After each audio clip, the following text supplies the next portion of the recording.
De nombreuses personnes se retrouvent avec de l'épargne sur un compte bancaire et ne savent pas où placer ce capital à court terme. En réalité, la question qu'ils doivent se poser est est-il vraiment bénéfique d'investir à court terme ou faut-il privilégier seulement les investissements à long terme? Dans cette vidéo, je vais vous présenter les 4 options les plus populaires d'investissement à court terme avec leurs avantages et leurs inconvénients. Puis je vais répondre à la question en vous partageant ma propre expérience, en vous expliquant en pratique comment je gère mon capital. Donc si vous envisagez d'investir sur une période inférieure à un an, mais que vous ne savez pas quoi faire, vous aurez à la fin de cette vidéo toutes les clés pour choisir l'option d'investissement la plus adaptée à votre situation. Donc, pour faire fructifier son épargne, l'investissement sur un actif est une bonne option. Cependant, avant d'investir, il est crucial de saisir certains concepts fondamentaux dont la relation entre le risque et le rendement.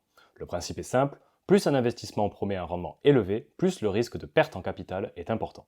Ceci n'est pas une loi absolue, mais elle a le mérite d'être vraie dans la plupart des cas. À présent, nous allons pouvoir comprendre et analyser les 4 alternatives possibles pour investir à court terme et vous pourrez prendre la meilleure décision d'investissement en fonction de votre situation. Pour investir à court terme, 3 options principales s'offrent à vous. Le livret A, c'est un placement sans risque et accessible à tous, avec un taux d'intérêt actuellement de 3%. Les obligations à court terme, ce placement permet de prêter de l'argent à des entreprises, des villes ou des États et offre un rendement légèrement supérieur au livret A, autour de 4%, mais avec un risque un peu plus élevé. Et le prêt rémunéré, ce placement un peu plus original, permet de prêter de l'argent à des particuliers avec un taux d'intérêt pouvant atteindre 5%, mais là aussi avec un risque un peu plus élevé que les obligations à court terme. À ce moment-là, vous pouvez vous dire, avoir 3, 4, 5%, c'est pas si mal, c'est mieux que zéro. Mais détrompez-vous. Sur la même période, il est important de prendre en compte l'inflation, c'est-à-dire le fait de pouvoir acheter moins de choses avec la même somme, car le coût de la vie augmente. Et selon l'INSEE, l'inflation actuelle en France est de 4,9%. De ce fait, si l'inflation est supérieure au rendement de votre placement à court terme, alors même si vous faites fructifier votre argent, celle-ci baisse en valeur.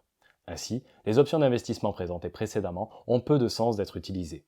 À court terme, pour chercher plus de rendement, vous allez devoir chercher plus de risques. Mais est-ce vraiment une bonne solution? Si les placements traditionnels offrent un rendement faible, faire du trading est une stratégie pour obtenir plus de profits à court terme. Cependant, il est important de souligner que cette option comporte un risque de perte en capital plus conséquent. Selon une étude de l'AMF, sur une période de 4 ans, 89% des traders perdent de l'argent en bourse, avec une perte moyenne de 11 000 euros par personne. Ces chiffres démontrent donc la difficulté de générer plus de profits. Par conséquent, à moins d'être un trader expérimenté et compétent, faire du trading est une activité trop risquée pour faire fructifier son épargne. Mais alors, que faire? Eh bien, si vous souhaitez un rendement plus élevé que l'inflation sans toutefois prendre trop de risques en faisant du trading, alors l'investissement à long terme est la meilleure solution à prendre. Quand nous parlons d'investir à long terme, nous parlons d'acheter des actions d'entreprises cotées en bourse. Et lorsque nous faisons ça, un concept mathématique considéré comme la 8e merveille du monde par Albert Einstein entre en jeu, à savoir les intérêts composés. Prenons un exemple concret. Imaginez que vous investissiez 10 000 euros aujourd'hui avec un taux d'intérêt fixe annuel de 10%. Sur 10 ans, sans intérêt composé, vous aurez simplement 20 000 euros, soit 10 000 euros le capital investi, plus 1 000 euros l'intérêt fixe de 10% annuel, fois 10 le nombre d'années.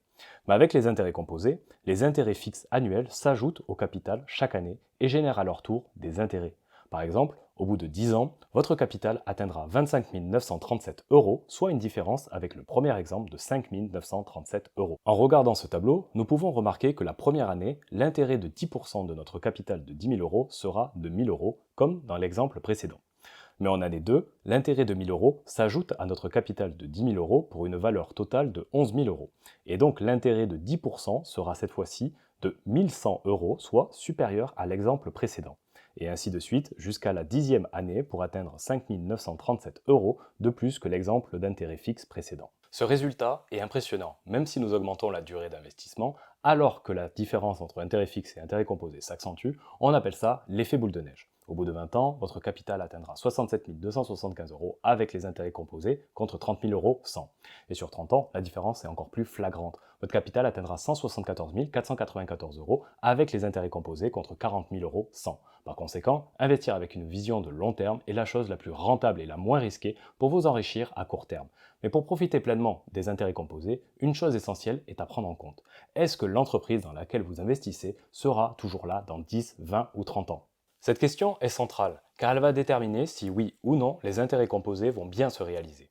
C'est pourquoi il est essentiel d'investir votre argent dans des entreprises saines, c'est-à-dire à la fois dans des sociétés très rentables et peu endettées, car elles sont plus durables que des entreprises malsaines. Mais le problème, c'est qu'il est très long et compliqué d'analyser la comptabilité des entreprises afin de connaître qui sont ces entreprises saines. Et cela tombe bien, car j'ai déjà fait ce travail. J'ai analysé la comptabilité des 10 dernières années de plus de 1800 entreprises et j'ai déniché les 50 entreprises les plus saines. Donc si vous souhaitez un raccourci et connaître le résultat de mon analyse, je vous invite à rejoindre le Club Allard en cliquant sur le premier lien en description. Lorsque l'on souhaite faire fructifier son argent, la patience est souvent la clé du succès. De nombreux investisseurs débutants font l'erreur de vouloir aller trop vite et finissent par prendre trop de risques jusqu'à la perte de leur capital.